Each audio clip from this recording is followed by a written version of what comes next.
Day 9 dilemma. I got that 3-tonner or 2.5 ton. Probably gonna slow me down a lot because I was finding some really good pay dirt right there.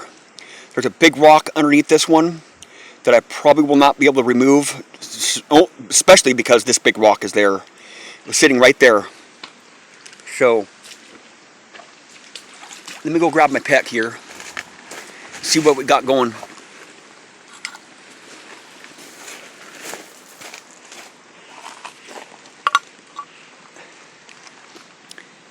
Now I don't have a place to put my pipe in my pit because I was putting it on top of this rock.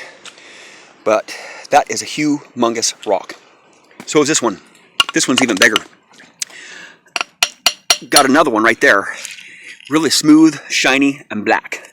So this is what that rock was sitting on. Haven't even stepped up here yet. So I'm going to take a few test pans of this stuff on the surface. Looks like overburden to me, because there's a lot of space underneath that rock. There wasn't a lot of... It came loose pretty easy, but it hung up on this little lip right here. That little lip right there, see how it's all scratched up? Hung up on that lip, and took me about 45 minutes to get it to come off that little lip there. I was just trying every single spot that I can get my shovel in there. I bent my shovel a couple times, but that's fine. I've bent that shovel before. But this all looks like overburden to me. But I'm going to test it just to make sure, because that was a large rock, and there's some roots right here. See that root? A little bit of vegetation underneath it. So I think I'm going to work my way this way. I did a test hole right there, pretty deep. Got 1 flake of gold. So there's a lot of overburden in this area. So, but I'm going to still continue working my way right here in the corner, right there. It's not very deep there.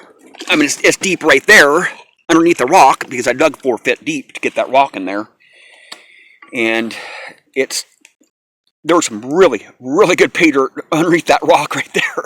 I was digging and digging. I finally took a couple stabs at it, try to push in the water, and it wobbled just a little teeny bit. And with a rock that big, all it takes is 1 shovelful underneath a rock like that, and it will fall on top of you. If you're not paying attention to what your rocks are doing on your bank, you're going to get hurt, or something else may happen. But I always wiggle all my rocks. I jump up on top of them, especially the bigger ones. I jump up on top of them, jump down, put a lot of force on it to make sure they are solid, because I want to go back home and I want to see what the gold that I got from this pit is. I don't want to get hurt up here. I usually don't slip and fall in the water. I usually don't slip and fall on the rocks. My ankles get scuffed up. I get scuffed up elbows. My hands all tore up, by the end of my trip. But this looks like overburden to me. In this pit, I haven't seen much overburden. There's been a lot of underburden. So all that is all underburden. All these big rocks that you see here, all this stuff, that was overburden. That big boulder right there was on the bank right there. So I just flopped into my pit. This one's the same deal. This one came from overburden, and you can see the moss on top. That's why I'm probably getting the good gold right down through here, because there's a lot of moss on this rock, slowing that water down. So, kind of a big deal for me. This big boulder right in the center of my pit that I was digging. But I want to be safe. I want to be safe. That's my number 1 priority when I'm out here. I want to be safe, because there's a lot of dangers out here. In my muddy pit, if I step on a rock that's a large rock that falls from my dike there, or if I don't know where all the rocks are at the bottom of my pit because I can't see it, I could sprain my ankle down in the bottom of that pit. And I just have to be very aware of what's in my pit when I'm walking 4 feet deep in deep muddy water. So it's up to my waist right there.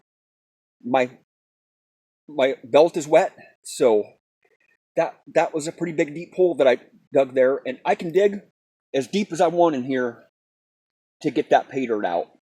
I'm just still pulling up that gray mud. The gray mud's just deep, super deep right here. You know, I probably won't get much gold right where I'm standing at or right where I'm sitting at because there's a lot of overburden there. I don't know where I'm going to put the overburden at. I could take the overburden and throw it in the middle of my pit to make it a little bit shallower because the water came up a little bit today. But I know in through here, because it's just so much higher than the deposit that I was digging here. You can see the bank right there. That's pretty much how high the deposit was all throughout here. And I dug about four feet deep. In most spots, it's 4 foot deep. And there's a lot of overburden right here. I can just see it because this is exactly right where the rock was sitting on top of. And it's not very packed. There's a large space underneath the rock, so I'm gonna do 5 test pans of this stuff. There's a little bit of mud right there, so that's a very good sign. There's not too much overburden right here in this spot or right in this area. But right there, there's a lot of overburden. Super deep of just twigs and organic debris.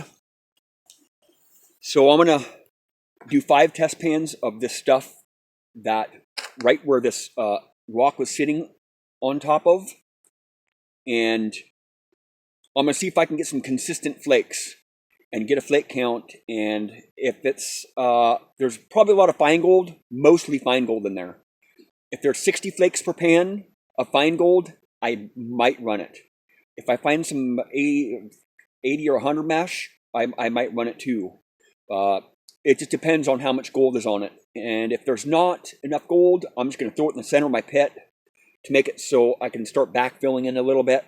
Because I'm not going to go any deeper here. I can't go any deeper. I'm just wasting my time having this really deep pit here, trying to get that far end over there dug out. The deeper the water, the longer it takes me to bring my buckets over here and to switch my buckets out, because I don't have anywhere over there to put my buckets.